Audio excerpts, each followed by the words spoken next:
क्योंकि ये है बिचली पीढ़ी मोक्ष का समय। जितनी भी आत्मा है परमात्मा सबको इस समय लेके आएगा और सबके सब सात संगतियों में आएंगे। सात संगतियों के बिना मोक्ष ही नहीं है, क्योंकि सात संगति के बिना आप भगवान की पहचान नहीं कर सकते, दाढ़ी मूछ वाले को छोड़ नहीं सकते, मैनेजमेंट का पीछा छोड़ नहीं सकते, नियम मर्यादाओं में रह नहीं सकते, गुरु जी को भगवान मान नहीं सकते, मोक्ष कहां से हो जाएगा। प्रथम कंडीशन है इस भक्ति मार्ग की, मोक्ष की, गुरु को भगवान मानना। ये प्रथम कंडीशन बताई गुरु जी ने। अगर आपके अंदर ये गुण नहीं है, अगर आपको ये शर्त स्वीकार नहीं है, मोक्ष 7 जन्म नहीं हो सकता, कोई कितना प्रयास क्यों ना कर ले। क्या बताया गुरुदेव ने सत्संग में? प्रथम शर्त क्या है? तो ये शिक्षा इसलिए आवश्यक थी। क्यों दी शिक्षा भगवान ने हमें? क्यों भगवान ने 650 साल का और इंतजार किया, जबकि परमात्मा को इस बात का मालूम था कि 650 साल बाद तो ये बहुत ज्यादा विकारी हो जाएंगे, पत्थर पुजारी हो जाएंगे, बिगड़ जाएंगे ये। क्यों इंतजार किया परमात्मा ने वर्तमान समय का, पिछली पीढ़ी का, हमें शिक्षित करने के लिए, हमें शास्त्र दिखाने के लिए, सिर्फ एक चीज को समझाने के लिए कि भाई गुरु को भगवान मान लो। गुरु के अलावा यदि किसी और को भगवान माना, लाख जन्म पार नहीं हो पाओगे। तो प्रथम कंडीशन क्या है भक्ति मार्ग की, मोक्ष प्राप्त करने की? ध्यान से सुनिए। और क्यों शिक्षा दी भगवान ने?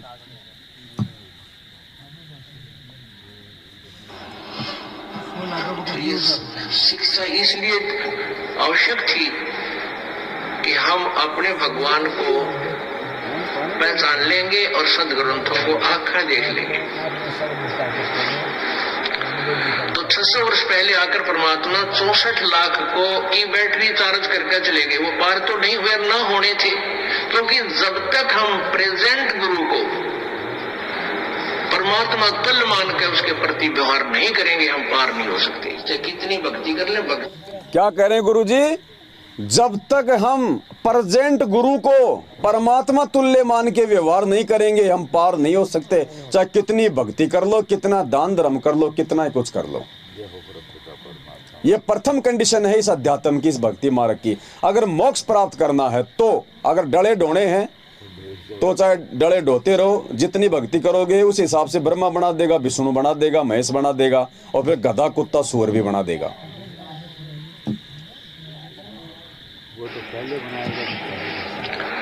तो 600 वर्ष पहले आकर परमात्मा 64 लाख को की बैटरी चार्ज करके चले गए। वो पार तो नहीं हुए, ना होने थे, क्योंकि जब तक हम प्रेजेंट गुरु को परमात्मा तुल्य मान के उसके प्रति व्यवहार नहीं करेंगे, हम पार नहीं हो सकते। चाहे कितनी भक्ति कर ले, भक्ति अलग चीज है, वो आपको मिल जाएगी। अब इस प्रेजेंट गुरु को परमात्मा मानने की रिहर्सल कौन कर रहा है? ये सत्सेवक कर रहे हैं, साध संगतियों के माध्यम से कर रहे हैं। आदेश है गुरु जी का कि अपने गुरु जी को भगवान मानना पड़ेगा। अब भगवान मानना पड़ेगा तो हम तो उसी रिहर्सल पे तो चल रहे हैं, हम तो गुरु जी के वचन पे तो चल रहे हैं। भाई मान लो हमने हमारे गुरु जी को भगवान मान लिया कि गुरु जी भगवान, संत रामपाल जी भगवान मान लिया। अब भगवान मान लिया तो भगवान का जन्मदिन मनाएंगे, भगवान का प्रकट दिवस मनाएंगे? अगर जन्मदिन मना रहे हैं तो कहां भगवान मान लिया? झूठ बोल रहे हैं फिर हम तो। और प्रकट दिवस मना रहे हैं तो मैनेजमेंट हमारे पीछे पड़ गया, यानी काल हमारे पीछे पड़ गया। काल को पता है कि अगर भगवान मान लिया तो मेरा तो भोजन निकल जाएगा हाथ से, क्योंकि मान लिया तो भगवान उनको पार कर देगा। पार कर दिया तो, क्योंकि ये आलू टमाटर कोई दाल मखानी तो खाता नहीं, हमारी वासना को खाता है। तो जब जीव ही यहां से निकल जाएगा तो वासना कहां से मिलेगी? अरे किसान साल भर तक इतनी मेहनत करके गेहूं पैदा करता है और उसको निकाल के बोरिया भर के खाते में डाल दे, और बारिश आ जाए या कोई चोर आ जाए रात को, तो इतनी आसानी से वो उसको बर्बाद होने देगा क्या? हर संभव प्रयास करेगा, वो खुद भीग जाएगा बरसात में, कपड़े भीग जाएंगे, चाहे उसको सर्दी हो जाए, लेकिन बारिश में भी उस अनाज को सुरक्षित जगह पे पहुंचाएगा। तो ये काल भगवान का दबाव है, और ये काल भगवान स्वयं नहीं आता। गुरुजी ने क्या बताया? ये गुप्त रहता है, ये सामने नहीं आता, ये अपने एजेंटों के माध्यम से प्रकट होता है। तो धरती पे सबसे बड़ा एजेंट यदि कोई है वर्तमान में तो गुरुजी का भाई है महेंद्र भगोड़ा, और गुरुजी के बेटा बेटी उनका परिवार, और फिर छोटे लेवल के एजेंट ये आपके नामदान केंद्र वाले, ये कोऑर्डिनेटर। पुण्यात्मा यही सूक्ष्म खेल है, और जो इस खेल को समझ गया वो सतगुरु का है। तो प्रथम कंडीशन परमात्मा ने बता दी अपने प्रेजेंट गुरु को परमात्मा। हम प्रेजेंट गुरु को परमात्मा तुल्य मान कर उसके प्रति व्यवहार नहीं करेंगे, हम पार नहीं हो सकते। चाहे कितनी भक्ति कर ले, भक्ति अलग चीज है, वो आपको मिल जाएगी, लेकिन पार होने के लिए आपको प्रेजेंट गुरु को परमात्मा तुल्य मानना होगा। तो हम उसमें कबीर जी को भगवान नहीं मान सकते थे, तो हमारे कितने सुख हो गए थे, क्योंकि उन भ्रमित करने वाले अज्ञानी गुरुओं ने, ब्राह्मणों ने, ऋषि महर्षि नकलियों ने परमात्मा की सिद्धांत उलट बता रखा था, और वेदों की आड़ में बता रखा था, पुराणों के समर्थन देकर बता रखा था, और वो संस्कृत के ज्ञाता थे, सब ग्रंथ संस्कृत में लिपिबद्ध थे। कबीर परमेश्वर जी को वो कहते थे वो तो अशिक्षित है, उसने इसको वेदों का ज्ञान, पुराणों का और गीता का ज्ञान नहीं हो सकता। तो इसलिए हम उस समय के जो साधक थे ये बात सच्ची मान लिया करते, ये कबीर जी अनपढ़ है, ये वेद व्यास तो जानते नहीं, पर हमारा काम खूब चल रहा है। कहा मार खा गए पुण्यात्माओं, ध्यान से सुनना, कहा मार खा गए? उस समय के जो नकली पंडित थे, संत महंत थे, जिनका धंधा, जिनकी रोजी रोटी आम जनता थी, मूर्ख जनता, उन्होंने क्यों नहीं भगवान मानने दिया? हमारे को कहां पे उन्होंने फेल कर दिया? कैसे उन्होंने हमारे को 650 साल पहले भ्रमित किया कि कबीर जी तो अनपढ़ है, ये क्या जाने वेदों को, ये संस्कृत नहीं जानता, और सारे शास्त्र उस समय कौन सी भाषा में थे? संस्कृत में।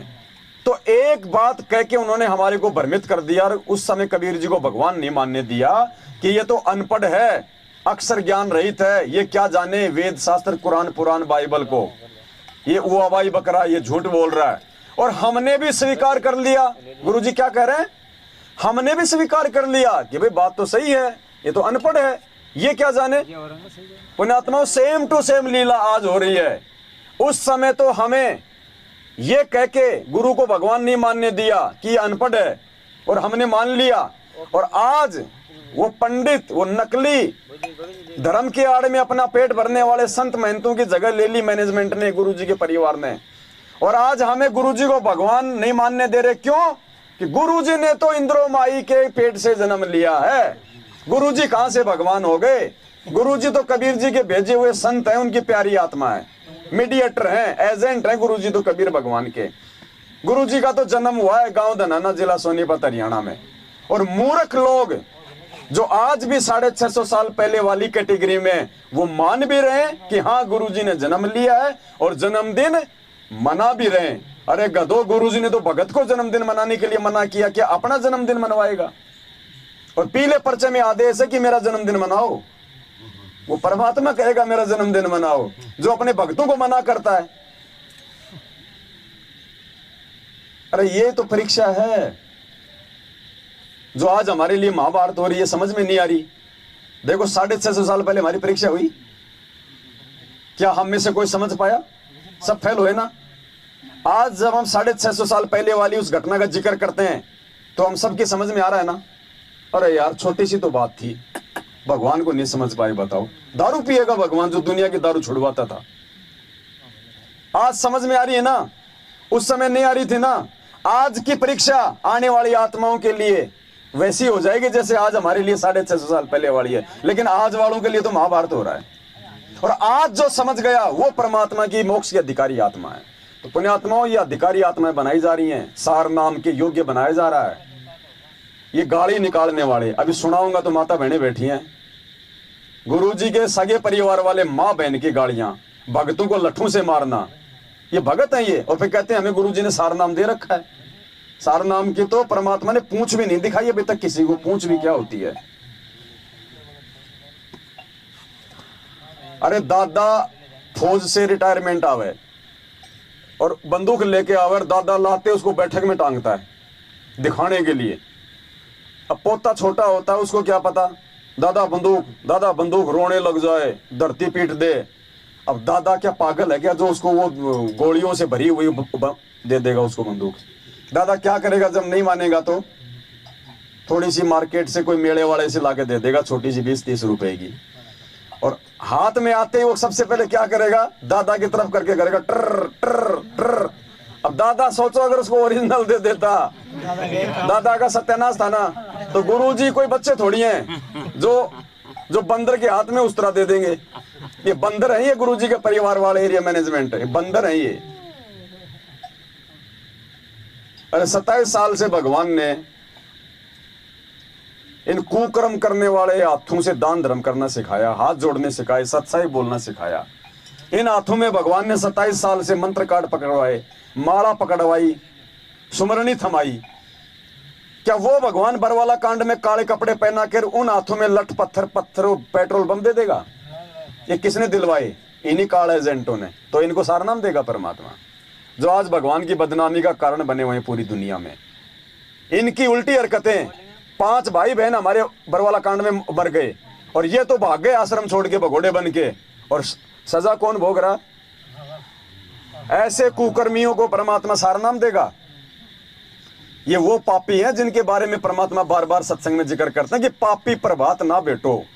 ऐसे पापियों को तो सुबह सुबह मुंह भी नहीं देखना चाहिए।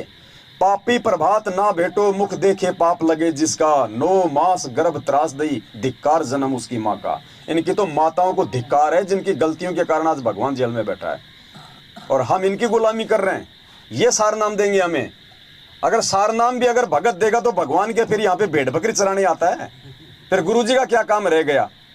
जब नाम ये दे रहे, ज्ञान ये दे रहे, पुस्तक ये बांट रहे, नाम शुद्ध ये करवा रहे, दान ये ले रहे, तो गुरुजी की जरूरत क्या? जेल में बैठा रहने दो। जरूरत क्या फिर गुरुजी की? तो गुरुजी आएंगे आप और हमारे लिए, जिनको ना सारनाम चाहिए। थूकते हैं हम ऐसे सारनाम पे, हम थूकते हैं ऐसे सारनाम पे। भाई हमारे लिए सारनाम बड़ा नहीं है, हमारे लिए सतगुरु बड़ा है। सतगुरु, अरे महाभारत के युद्ध में जब सेनाओं का बंटवारा हो रहा था, कौरव और पांडवों के पक्ष और विपक्ष में, श्री कृष्ण जी दोनों के रिश्तेदार थे। युद्ध अर्जुन और दुर्योधन दोनों श्री कृष्ण जी के पास गए मथुरा में सहायता के लिए। अब श्री कृष्ण जी धर्म संकट में फंस गए कि दोनों रिश्तेदार सहायता करूं तो कौन से की करूं? क्या कहा श्री कृष्ण ने, भाई एक तरफ तो मेरी नारायणी सेना है और एक तरफ मैं नारायण, मांग लो भाई जिसने जो चाहिए। सबसे पहले मांगने का नंबर किसका? अर्जुन का, क्योंकि वो दुर्योधन से छोटा था। अर्जुन ने क्या मांगा?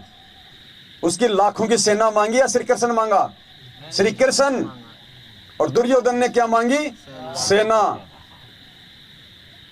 दुर्योधन के जाने के बाद में श्री कृष्ण ने उससे पूछा कि अर्जुन एक बात बता, मैं एक तरफ खड़ा था और एक तरफ मेरी सेना, तूने मेरी सेना को छोड़ के मुझे क्यों मांगा? तूने नारायणी सेना को छोड़ के नारायण क्यों मांगा? जबकि मैं तो वचनबद्ध हूं कि मैं हथियार भी नहीं उठाऊंगा, तो तूने मुझे क्यों मांगा? बोले भगवान, मुझे युद्ध के मैदान में एक सफल सारथी चाहिए जो मेरा मार्गदर्शन कर सके। मुझे सारथी की जरूरत है।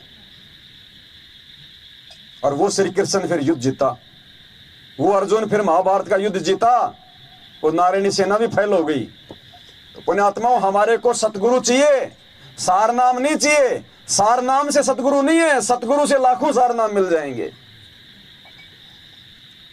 आज उस परमेश्वर को प्रसन्न किया जा रहा है सत्सेवकों के द्वारा, सात संगतियों के माध्यम से।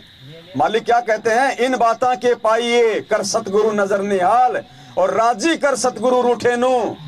ये 2014 में इन मूर्खों ने उल्टे काम करके जो गुरुजी को जो नाराज कर रखा है, सात संगतियों के माध्यम से हम उनको राजी कर रहे हैं। अरे जो अनमोल वस्तु केवल हमारा बाप देने का अधिकारी, हमारा गुरु देने का अधिकारी है, वो हम इनसे लेके गुरुजी को नाराज नहीं कर सकते। ये तो अविश्वास कर लिया आपने अपने गुरुजी पे। क्या पता गुरुजी कल को जेल से आए कि नहीं आए, सार नाम तो ले लो, मोक्ष तो करवा लो। गुरुजी के बिना सार नाम ले लोगे? 1 करोड़ की गाड़ी हो, चाहे एसी चल रही हो, अगर ड्राइवर सीट पे नहीं बैठेगा तो कहां जाओगे? बैठ जाओ उसमें, वहीं उतरना पड़ेगा वापस।